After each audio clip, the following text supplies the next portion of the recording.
name's Regan. I work for Anthony J. Lyon, International Detective Bureau. They call me the Lion's Eye.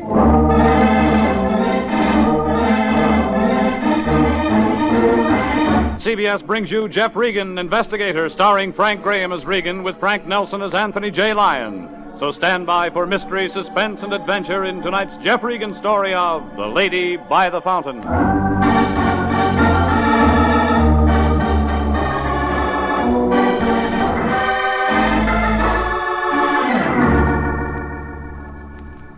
A block above Wilton off Hollywood Boulevard, there's a street called Taft.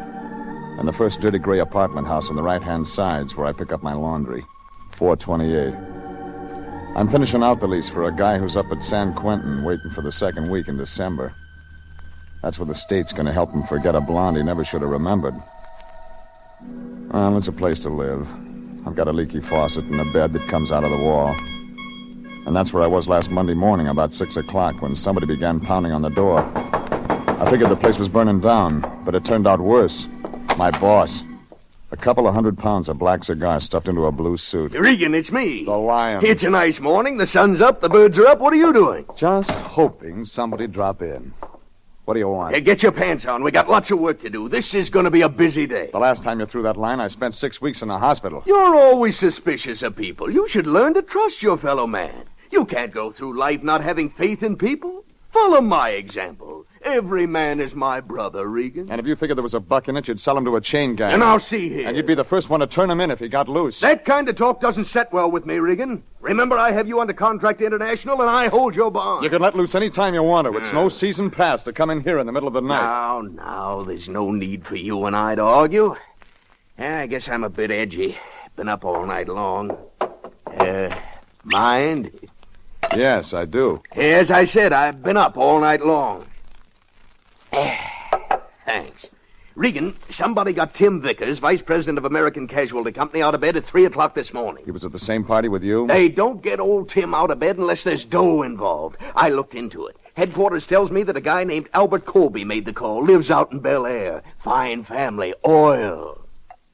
Put it on the road. I wish you'd buy better stuff. Well, last night Colby got himself married to a tomato named Frances Shaner. Somewhere around midnight, the new Mrs. Colby and 50 or 60 other guests are heisted as nice as you please. And the police are working on it. Goodbye. No, you and me, we're working on it. When they call American Casualty, that means whatever was taken was insured, and they've got their own man on it. And it means they want it back bad enough to start paying a reward to anybody who can find whatever it is. And it means the insurance company and the police department will be working on it, and they don't want anybody else sticking their nose in. Oh, those cops can't pick up reward money, and neither can those company guys. Now that leaves you and me, Regan. And International can use some extra dough. Try the Morris plan. I got a better one. You hop out to Colby's and get some details. I'll hang around headquarters and see what kind of story they've got. You set them up, but they never come off. If we find out what's gone, who took it, and get it back, we've made rent money. Yeah, I haven't had my breakfast yet. Hey, what's the matter, Regan? You look worried. I am. That's my only bottle. Oh, you got nothing to worry about anymore? Here, it's empty.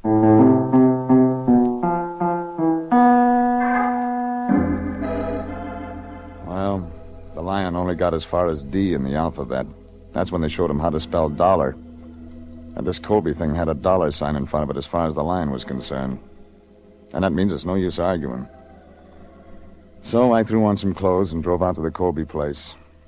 It turned out to be a lot of brick and grill work on top of one of those canyon roads right after you turn off Sunset into Bel Air.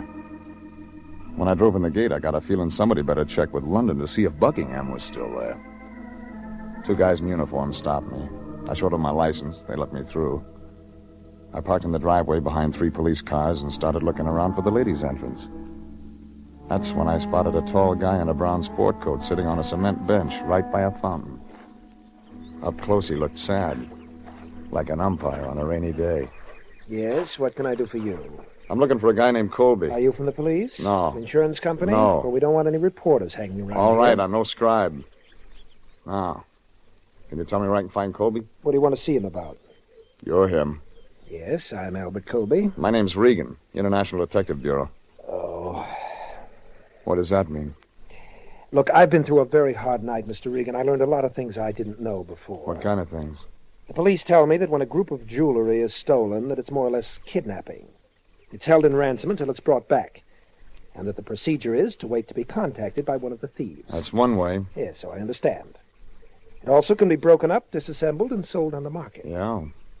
Very interesting and very sound economic structure. I'm surprised at the ingenuity of criminals. A lot of people are. You want to tell me how it happened? The man from my insurance office also told me there'd be uninvited private investigators around. And he told you to keep quiet until he went to work. In a word, yes. You want the stuff back, don't you? I do.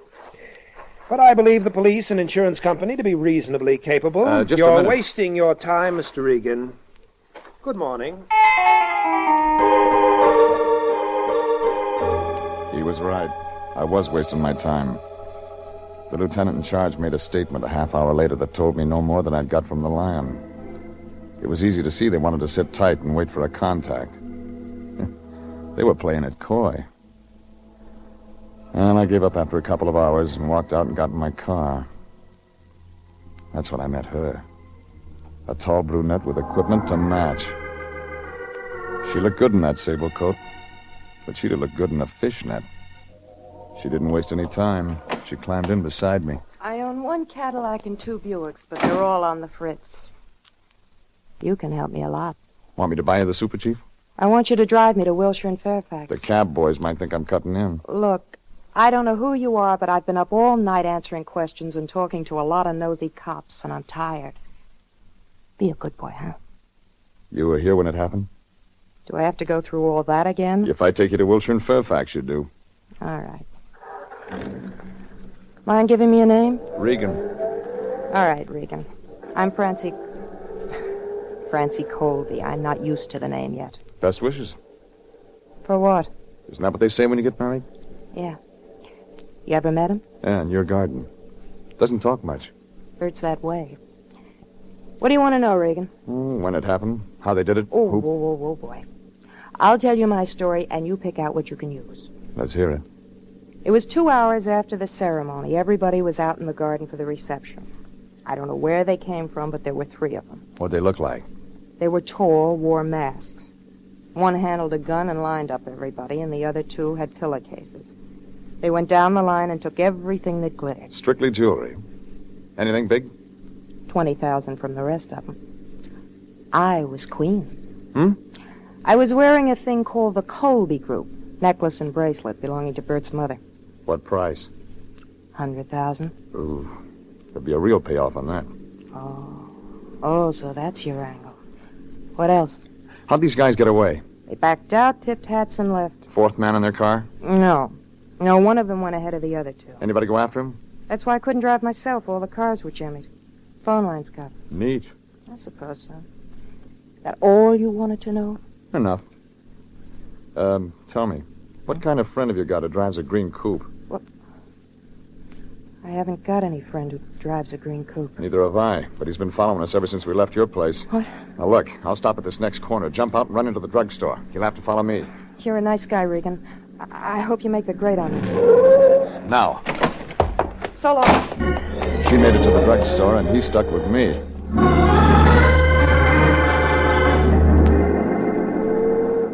I turned right when I hit Santa Monica Boulevard, and that's when he began playing games. His front bumper tapped my fender, and I pulled over. He crawled out of his car. Heavy man in a suit that didn't fit him around the middle. I didn't like the way he smiled. What do you think of the new Mrs. Colby? Nice girl. You a friend of hers? No, never met her, really. You never met me either. That's where you're mistaken. Your name's Regan. You're with International Detective Bureau. You work for the Lion. Sent you out on a job. What did I have for breakfast? A lot of talk from the Lion about the Colby case, right? You follow me just to tell me that? I wanted to make sure you heard it. Real sure. Well, you can unwrap your bumpers and get moving, Buster. I don't listen easy. That's what they tell me, Regan. Yeah. My name's Winters.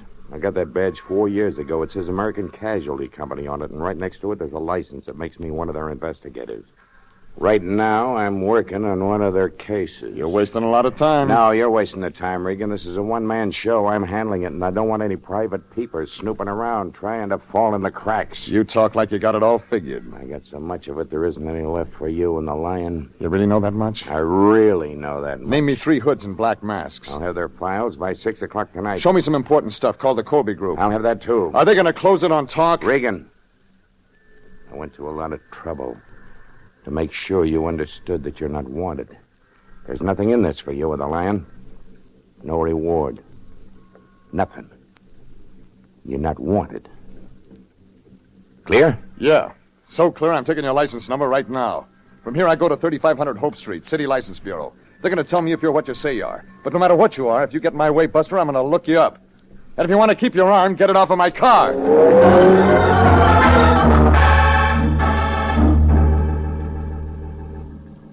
And I checked on him. He was with American Casualty Company, all right. And a phone call at their office told me he'd been put on the Colby thing. So I gave up on that one. It was like trying to do a toe dance in a pair of hip boots.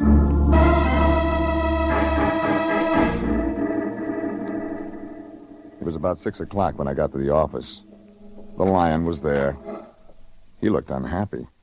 Like somebody'd fed him a wax sandwich. Where you been? I've been phoning all over town for you. I went to a double feature. I met a guy named Colby and a girl named Colby. They're husband and wife. Well, that's dandy. That's just great. You can forget 'em all. It's finished. We struck out. What do you mean? Know what happened in Chicago this afternoon? Want me to guess? A cop threw a couple of slugs into a bimbo named Mickey McIntyre. The other guy, Swede Swanson, gave up right away. Tie it up. Mickey and Swede were carrying some of the ice they heisted from the Colby place last night. They talked. And the guy Chicago's looking for now is named Pete Florio. Some gumshoe around Chicago's going to tag him, and there goes our reward. Where'd you get all this? Robbery detail here was in on it. So it was over for us 3 hours ago. Any expenses after that are your own. And in the future, Regan, don't spend all day on a thing. Check with me. Shut up. What did you say? He was looking at the same thing I was looking at. The 3 bullet holes across the front of the man who was standing just inside the door. A heavy-set man with a bad smile. He wasn't smiling this time. He was trying to talk. Regan, I got it all, but you'll like it better than me if you... Who is it, Regan? What's he Ed do? Winters, investigator for American Casualty. He in on this? He was. What do you mean? He's dead.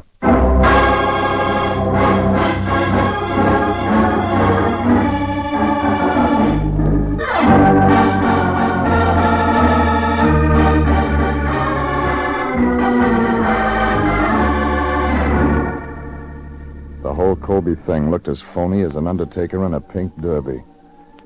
Colby and his wife Francie had a lot of conversation, but they didn't say anything. But the insurance investigator, Ed Winters, talked like he had something. Only didn't get a chance to tell his story. He fell in our front door loaded down with slugs. And it didn't take 20/20 vision to see that all the action wasn't going to be around Chicago, where they picked up 2 of the 3 hoods. The Lion didn't waste any time. He locked the door and pulled the shades. Then he turned around to me. His eyes looked like dollar signs. Regan, this is a stroke of luck. We're in business again. You got it wrong. The coroner's office got something to do now. Look, we aren't calling up any office until we find out who killed Winters and why. You're out of your mind. Remember, there's a reward for that Colby stuff, and we can still collect with this insurance company guy out of the way. This is homicide now. Call him. And let some rookie walk into the answer? Not on your life. Regan, somebody here in town's in on this. Big. And you're going to find out who. What about him? He isn't going anywhere. Listen, we're the only ones who know about him. We can keep a secret for a while, and that gives us an advantage. He had a secret. He didn't play it smart. You realize what this can mean to us? About 5 years at Folsom. Let me worry about that. Don't you ever give up. Find out who bumped Winters, Regan, and we've won the cup. You'll have to give it back. You cheated. Once the Lion smells a loose dollar, there's no sense arguing with him. It's like trying to teach ballet to a herd of elephants. Well, I went through Winters' pockets, found a billfold and a driver's license, some keys. Nothing that'd help. But downstairs, his green coupe was parked by the curb. The front seat was wet and sticky, but there was a notebook lying there. The single name, Frank Kilmer, was scrawled on the top page, and below it, Pink Lady. I didn't mean anything either. But I took it with me when I went back out to Bel Air. I found Colby out by the fountain again. He read the opening line. Hello, Mr. Regan. What do you want now? Information? All right, here's something up to date. They caught 2 of the 3 men in Chicago this afternoon. I know that much. And the Chicago police expect to arrest the third one, Pete Florio, any minute. And when they arrest Mr. Florio, that will be the end of it. You make it sound easy. Facts are facts, Mr. Regan. There's another version. What is that? Inside work. I don't know what you're looking for, and I don't think I particularly care. I'll just ask you to leave these premises and not bother me nor my wife anymore. Hello, darling. I didn't know we had company. Francis, sweetheart, this is Mr. Regan. I was just telling him I didn't like him. Hello, Mr. Regan. Have you heard the news? I'm going to get my jewelry back, so things aren't so bad after all. That's what Brooklyn thought today. My, you sound vicious. I've met him twice, darling. He always sounds this way. He doesn't think the police will apprehend Pete Florio. Do you, Mr. Regan? You're a long way from the end, Colby. Well, if he feels that way, Bert, and it does happen to work out that way, you'll buy me another bracelet and necklace, won't you? Of course, sweetheart. Now, Regan, you can see how worried we both are about this whole thing. I'm certain there's nothing more for you to do. You're wrong. I got 2 things to do. Yes? Find out who Frank Kilmer is, and look up the Pink Lady. Good night. Just a minute. We'll have to swing wild in the preliminaries. Colby and his wife figured to be in on the main event. I started with the phone book. It didn't turn up a Frank Kilmer, but it did show a Pink Lady nightclub in San Marino. It wasn't much. There was a little pale guy playing piano in one corner. Figured he'd never been out for a music lesson. I put the question to the bartender. Nope, never heard of a guy named Frank Kilmer. Just got here from Cheyenne myself. Worked at the frontier for 4 years. Nice place. Yeah, sure. Anybody else might know? I don't know, Pilgrim. Why don't you ask somebody? Ask her. She's the cigarette lady. Kitty. Kitty. Yeah, Tom, what is it? Oh. This is Mr. Regan. Yes, Mr. Regan. He wants to ask if you ever seen a guy named Frank Kilmer. He don't know what he looks like. Oh. See? She don't Tom, know. why don't you go crack some ice? We got plenty of ice, Kitty. Enough ice to last all... It's going to be a hot night. Beat it. Oh, all right, Kitty, all right. And the music, Benny. You know the other guy, Mr. Regan? Maybe. What'd he look like? He had a name, and he paid for his information. Yeah. His name was Winters. He was around this morning, knocking on my door. What do you want to know? What you want to know? About Frank Kilmer. Oh. Go ahead. I'm listening. Wait a minute. Is Frank in trouble? He's a name on a scratch pad to me, lady. I don't want to get anybody in any trouble. Just tell me what you told Winters, okay? I met Frank 2 years ago. We used to go out once in a while. Then, a little over a year ago, we didn't. What happened? He met somebody else. Yeah. He met somebody else. Who? A singer named Francie Shaner. Uh-huh. They picked up together, Frank and Francie. They were lousy, Regan. I hated her. Then what? They went over to Las Vegas one night and got married. When was this? Over a year ago. I haven't seen them since. But I saw Francie in the paper last week. All about her marrying some guy named Colby.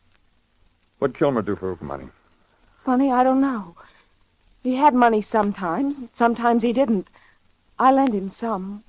Why? Does the name Pete Florio mean anything to you? No. Should it? Mickey McIntyre? Swede Swanson? Thanks, Angel. This helps. Regan, you meet lots of people.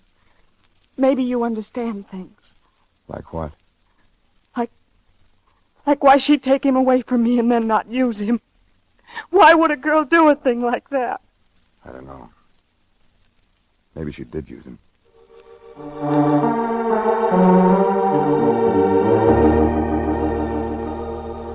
It was beginning to shape up by the time I left her, but I needed more to go on.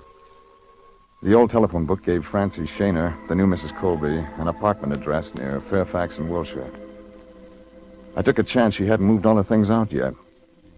It was on the 3rd floor, right next to the fire escape. I pulled out a ring of skeletons. The third one did the trick. All the stuff was still there. Some of it packed. Some of it just spread around. In a desk drawer, I found a copy of a Nevada divorce action separating Francie and Kilmer.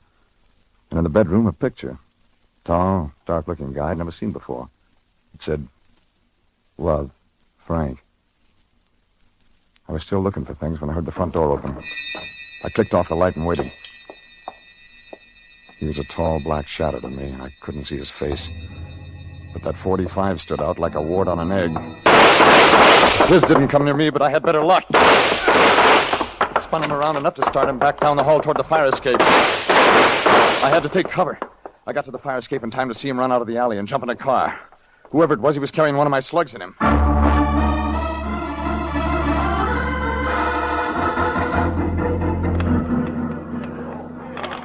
The place was beginning to crawl with people. I went back inside. I figured I'd better check with the Lion before I started explaining to the cops.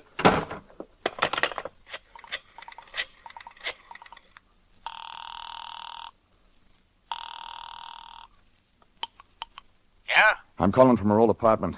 I was looking through his stuff when somebody began throwing lead. Lead? Gunplay? Regan, how many times have I told you? Shut up and listen. I hit whoever it was, but he got away.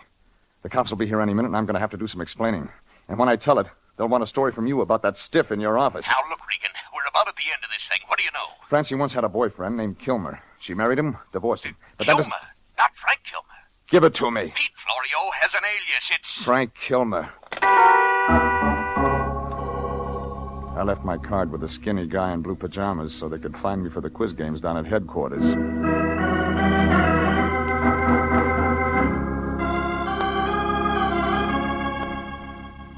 It took me 10 minutes to get out to that house in Bel Air. I parked outside the gate, walked through the garden to the back. Somebody had drained the fountain. Somebody was sitting there, and it wasn't Colby. Regan. It was Francie, and she had a big hurt. Regan. I'll have to get a doctor. Too late for that. Who did it? Pete Florio. He thought I tipped Chicago. But you don't know. I know you were married to him, and his name was Frank Kilmer. I know you worked this thing out with him. You killed Winters? Who's that? This is no time to lie. All I know is Pete and I worked out the heist. I wore the jewels that night so he could get it. Only he didn't take it. He hid it in the fountain here. Yeah, so Pete could come back for it after he straightened out with those other guys in Chicago, huh? Yes. But it didn't work that way. Regan. Where is it? Did Pete...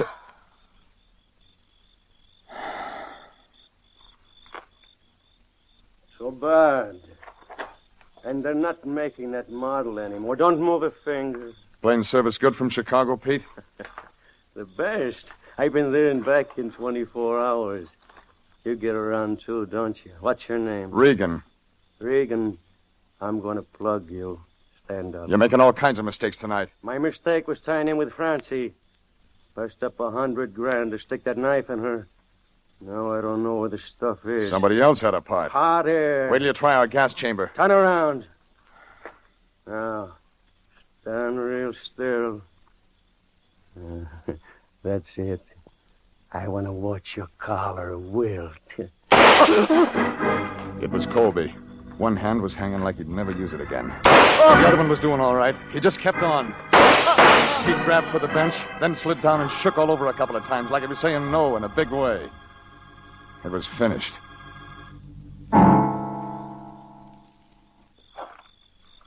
He was going to shoot you, Regan.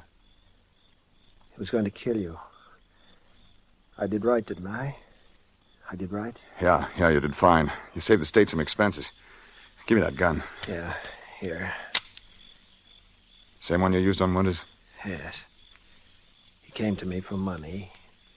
He found out the same thing I caught you finding out. That my own wife had planned to steal from me. How did you tip to it?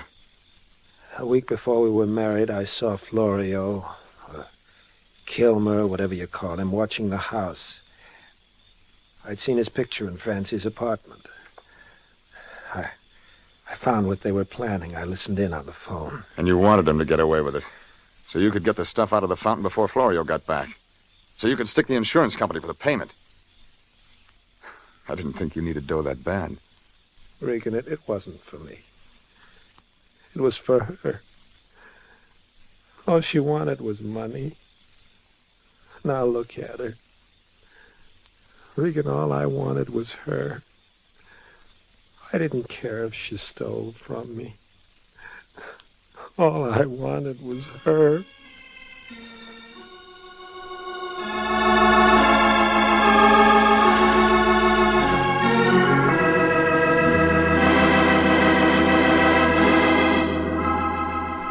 The Lion and I spent the next 36 hours at headquarters trying to explain away that stiff in our office.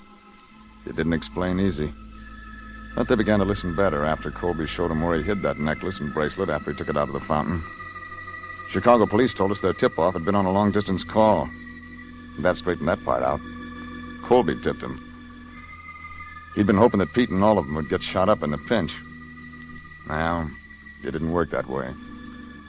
When I got back to the office, the Lion was sitting there. He looked sad, like a derby entry with a broken leg. Regan, I just got terrible news. We aren't going to get a reward. I knew that when I turned in Colby. The stuff never left the premises. Oh, we fouled out on a technicality. And I worked so hard. Sitting here with that stiff must have kept you real busy. It's your fault. You should have let Florio or Colby or somebody walk out of there with that stuff and then nab him. Is money all you ever think about? Well, what else is there to think about? If you got it, you're okay. If you haven't got it, you're a bum. Well, you can find somebody else to go around trying to make a gentleman out of you. I quit. You what? Oh, now, just a minute, Jeffrey, please. Let's not fly off the handle. I'm just upset, that's all. I'm not myself. Yeah. Why, International couldn't get along without you. I couldn't get along without you. You're like my own son. I'm an old man, Jeffrey. You sure are. The rigors of the business, the scars of the battle are heavy with me. Jeffrey, I need you. Oh, sure. You'll stay? Yeah.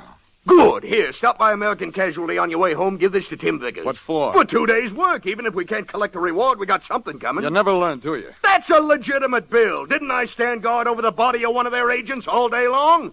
I charged them union rate. What? The pallbearers are organized. It's a branch. What's the matter, Regan? You look worried. I am. I'm just wondering how they're going to explain you in the time capsule.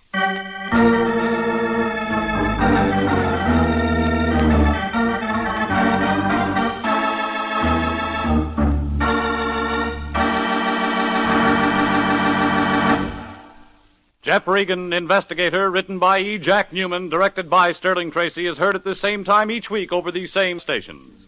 Frank Graham plays the title role. Frank Nelson is Anthony J. Lyon. Original music is by Richard Arant.